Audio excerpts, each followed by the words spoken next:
Welcome to my YouTube channel. मैं Deepak sir और आज के इस वीडियो में हम लोग पढ़ेंगे स्टोरी ऑफ इंग्लिश का चैप्टर 2, है ना। चैप्टर 2 आज हम लोग पढ़ेंगे और फर्स्ट चैप्टर मैंने पढ़ा रखा था और उसका भी मैं थोड़ा सा डिस्कस कर लूँगा आज, और उसके ऊपर आज हम लोग कुछ सवाल भी करेंगे। ठीक है, स्टार्ट करते हैं अपना सेशन आज का। चलिए, इंग्लिश डाउन द एज। ठीक है, तो एज के बारे में मैं आपको बता दूं कि इस एज को डिवाइड किया गया है 3 पार्ट में। कितने पार्ट में? 3 पार्ट में। ठीक है, और इसी 3 पार्ट पे आज हमारी वीडियो में चर्चा करेंगे और पिछले क्लास में जो हमने पढ़ा था वो भी आज हम जानेंगे। तो फर्स्ट एज क्या होता है? फर्स्ट इंग्लिश होता है ओल्ड इंग्लिश। कौन सा इंग्लिश? Old English. सेकेंड क्या होता है? Modern English. सॉरी, मॉडर्न ही बोलेंगे। फर्स्ट ओल्ड, सेकेंड को हम मिडिल कहते हैं। सेकेंड को क्या कहेंगे? मिडिल कहेंगे, मिडिल इंग्लिश। और थर्ड क्या होता है? मॉडर्न इंग्लिश होता है। ठीक है, कौन सा इंग्लिश? Modern English. अब आइए इन तीनों के बारे में थोड़ा सा डिटेल जान लेते हैं। ठीक है, देखो, ओल्ड इंग्लिश का जो एज था यानी टाइम कब से कब तक रहा, तो AD 449 से AD 1066। ठीक है, मिडिल कब से था, तो मिडिल है आपका 1152 1500। ठीक है, और मॉडर्न कब तक रहा? AD 1500 टू नहीं 1500 ऑनवर्ड्स। ठीक है, क्या होगा? ऑनवर्ड्स, यानी 1500 से लेकर अब तक वो क्या है? मॉडर्न इंग्लिश है। ठीक है, मॉडर्न इंग्लिश है। देखो, AD और BC क्या होता है कि जैसे मान लो ये एक 0 है। ठीक है, तो ये जो पॉजिटिव होता है इधर की तरफ AD मूव करेगा और बैक जाएंगे तो BC, यानी ईसा मसीह के जन्म से पहले, बिफोर क्राइस्ट और एनो डोमिनी। ठीक है, जैसे अभी चल रहा है 2024, तो ये प्लस में आ जाएगा। अगर कोई बोलेगा 4BC, 4BC है ना, 4BC, तो सोचिए कितना हो जाएगा? 2024 आप प्लस ये आप ऐड कर देंगे। ठीक है, ऐड कर देंगे। चलिए, अब देखो क्या होता है। तो इस ओल्ड इंग्लिश को हम कहते हैं डार्क एज। कौन सा एज? Dark as. ठीक है, और इस एज को दूसरे नाम में से जाना जाता है जिसको हम बोलेंगे इन्फ्लेक्शन। इन्फ्लेक्शन। ठीक है, इन्फ्लेक्शन का मतलब क्या होता है? परिवर्तन। ठीक है, क्या होता है? परिवर्तन। तो इस एज में एक्चुअली हुआ क्या था, तो मैंने आपको पिछले क्लास में बता रखा था कि हम लोग पढ़े थे कि 3 ट्राइब्स, कौन कौन? एंगल्स, जूट्स और सैक्सन्स, है ना। ये तीनों मिलकर एक ग्रुप बनाया जिसका नाम था एंग्लो सैक्सन्स, और यह जो है मूव करता है कहाँ? तो ये मूव करता है 449 में। कहाँ मूव करता है? इंग्लैंड, है ना। चैप्टर 1 में हमने बता रखा है, आप उस वीडियो को देख ले। इंग्लैंड में ये आते हैं और मैंने आपको बताया था कि कैसे कंट्री का नाम इंग्लिश और इंग्लैंड कैसे, कंट्री का नाम इंग्लैंड और भाषा का नाम इंग्लिश कैसे पड़ा था, ये मैंने बता रखा था आपको पिछले वीडियो में। आज हम लोग चैप्टर 2 को डिस्कस करेंगे जिसमें इसके एज के बारे में हम जानेंगे। तो बेसिकली ओल्ड इंग्लिश का एज कब से कब तक? 449 टू 106। ये आप डेट याद रखें क्योंकि इससे सवाल हम लोग करेंगे और एग्जाम में सवाल भी पूछे जाते हैं। मिडिल का एज कब से कब तक? 1150 टू 1500, और मॉडर्न इंग्लिश 1500 ऑनवर्ड्स। ठीक है, ओल्ड इंग्लिश में बेसिकली इस एज को डार्क एज और इस एज को इन्फ्लेक्शन के नाम से भी जाना जाता है। ठीक है, जाना जाता है। अब देखो मिडिल में क्या होता है। मिडिल में 2 इवेंट हुआ, दो घटना घटी। पहला क्या था? The great vowel shift.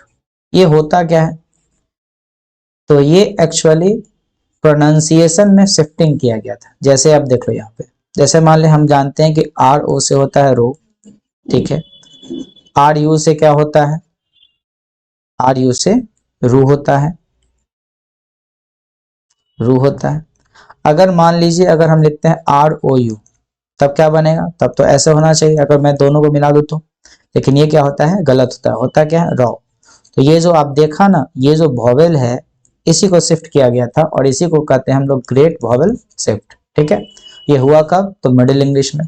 दूसरा इवेंट क्या था? प्रिंटिंग टेक्नोलॉजी, ठीक है, प्रिंटिंग टेक्नोलॉजी ये आया, ठीक है, इंट्रोड्यूस किया गया। कब किया गया था? तो ये किया गया आपका 1476 में। कब किया गया? 1476 में। ये मेनली इसमें दो ही इवेंट था। और देखो अब हम लोग ये पढ़ रहे हैं कि इंग्लिश स्टार्ट हुआ 449 से 1066। तो सवाल है कि अगर AD 1 से अगर हम बात करें 448 तक तो क्या था? जैसे इंग्लिश ने आया, इंग्लिश आया 449 से, तो उससे पहले भी तो कुछ आया होगा। तो उससे पहले क्या था? तो उससे पहले अगर मैं बता दूं तो उससे पहले लैटिन भाषा थी पूरे वर्ल्ड में। पूरे वर्ल्ड में कौन सा भाषा था? लैटिन था, ठीक है। मिडिल ये हो गया। मॉडर्न को समझिएगा थोड़ा सा कि मॉडर्न में क्या है। देखो 1500 के बाद से जो भी समय चला अब तक वो मॉडर्न इंग्लिश में ही काउंट होता है। इस मॉडर्न इंग्लिश को दो पार्ट में डिवाइड किया गया है। कितने पार्टों में? दो पार्ट में, ऑन वर्ड्स, ठीक है। इसका दो पार्ट, एक मॉडर्न इंग्लिश फर्स्ट, एक मॉडर्न इंग्लिश सेकेंड, ठीक है। इसको हम बोलते हैं 16th सेंचुरी, 17th सेंचुरी और 18th century. 16th century, 17th century, 18th century modern English first था। 19th सेंचुरी और 20th सेंचुरी ये क्या रहा? ये रहा आपका मॉडर्न इंग्लिश। क्या रहा? मॉडर्न इंग्लिश, ठीक है, ये था। देखो तो इसमें लैटिन का इफेक्ट पड़ा ओल्ड में, लैटिन ओल्ड में लैटिन का इफेक्ट पड़ा। मिडिल में क्या होता है? मिडिल के टाइम पे ये देख रहे हो कि आप इसमें डिफरेंस है। क्या है? डिफरेंस है, इन दोनों में अंतर है। तो ये क्या अंतर है ये हम चैप्टर 3 में आपको डिस्कस करेंगे। फिलहाल अब ये जानेंगे कि ओल्ड इंग्लिश का है कब से कब तक 449 से 1066, मिडिल का कब से है 1150 to 1500 और मॉडर्न कब से 1500 ऑनवर्ड्स, ठीक है। ये था आपका चैप्टर 2। एक बार हम फर्स्ट वाले के बारे में थोड़ा सा डिस्कस कर देते हैं। आपको याद होगा कि ये जो इंग्लिश लैंग्वेज है ना, वो क्या है? वो सभी से क्या है? यंगर है। क्या है? यंगर है, सबसे छोटा है, ठीक है। यंगर देन किस किस से छोटा था? याद होगा आपको कि वो छोटा है आपका संस्कृत से, है ना। संस्कृत हो गया, ग्रीक हो गया, लैटिन भी है ना, और पर्शियन भी हो गया। तो इन सभी लैंग्वेज से हमारा इंग्लिश क्या है? यंगर है। क्या है? यंगर है, काफी छोटा है। फिर हमने पढ़ा था कि जो 3 ट्राइब्स थे कौन कौन? एंगल्स था, जूट्स था और तीसरा कौन था? सैक्सॉन्स। ये तीनों मिलकर क्या बनाया? ये तीनों मिलकर बनाया एंग्लो सैक्सॉन्स, है ना, एंग्लो सैक्सॉन्स ये बनाया। ये कब मूव किया? 5th सेंचुरी में। 5th सेंचुरी में कहाँ पहुंचा? इंग्लैंड। कहाँ जाता है? इंग्लैंड जाता है। तो ये 5th सेंचुरी का मतलब ही था, क्या मतलब था? ये मतलब था आपका 449, ठीक है, 449 ये मतलब था, ठीक है। यानी इंग्लैंड पहुंचता है वो 449। अब 449 से 1066 का एज था तो एंग्लो सैक्सॉन्स का ही था, ठीक है। इसकी लैंग्वेज क्या थी? इसकी लैंग्वेज क्या थी जी? इसकी लैंग्वेज थी ट्यूटोनिक, है ना, ट्यूटोनिक या फिर जर्मनिक, बताया था हमने। ये कन्वर्ट होता है किस में? ये कन्वर्ट होता है इंग्लिश में। फिर आपको बताया गया था छोटा सा पॉइंट, इंडो यूरोपियन, है ना, इंडो यूरोपियन ये क्या है? फैमिली है। किसकी family? Indo European family of language, है ना। क्या था? फैमिली ऑफ लैंग्वेज, ठीक है, ये बताया गया था। तो ये जितना पॉइंट आप देख रहे हैं ये सारा VVI है। कुछ सवाल कर लेते हैं, आइए देखते हैं। MCQ, ठीक है। चलिए बताइएगा, English used since AD 1500 is called. 1500 के बाद जो इंग्लिश यूज की जाती है वो कौन सा इंग्लिश कहलाती है? अभी हमने पढ़ा मॉडर्न इंग्लिश। देखिए great vowel shift took place during किस इंग्लिश में हुआ great vowel shift? Modern, middle, old या ब्रिटिश? तो जाहिर सी बात है मिडिल होगा। एंग्लो सैक्सन्स को कौन सा पीपल कहा जाता था? हमने पढ़ा था जर्मनिक, है ना।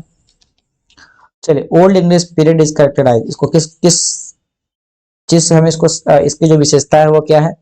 ओल्ड इंग्लिश की जो विशेषताएं है वो क्या है? बताइए, कैरेक्टराइज्ड है, वो जाना जाता है, पहचाना जाता है किस तरीके से? तो वह जाना जाता है इन्फ्लेक्शन के नाम से। क्यों? क्योंकि इसी एज में सारे परिवर्तन स्टार्ट हुए थे, है ना, परिवर्तन। देखिए एक्चुअली ग्रेट वॉल शिफ्ट में होता क्या है? तो ग्रेट वॉल शिफ्ट में होता है कि लिंग्विस्टिक चेंज, जो हम लैंग्वेज यूज करते हैं, प्रोनाउंसिएशन यूज करते हैं, वो इसमें डिफरेंट होता है, चेंज हो जाता है। इसलिए क्या हो जाएगा? The great vowel shift. The year AD 1066 is taken to be the end of. देखो तो ओल्ड इंग्लिश का जो टाइम था वो कब से था? 49 से 1066। तो ये इंड होता है ना, ये किसका एंडिंग है? तो ये एंडिंग है ओल्ड इंग्लिश का एंडिंग है। किसका? ओल्ड इंग्लिश का। तो यहाँ पे क्या आंसर होगा? ओल्ड इंग्लिश, है ना।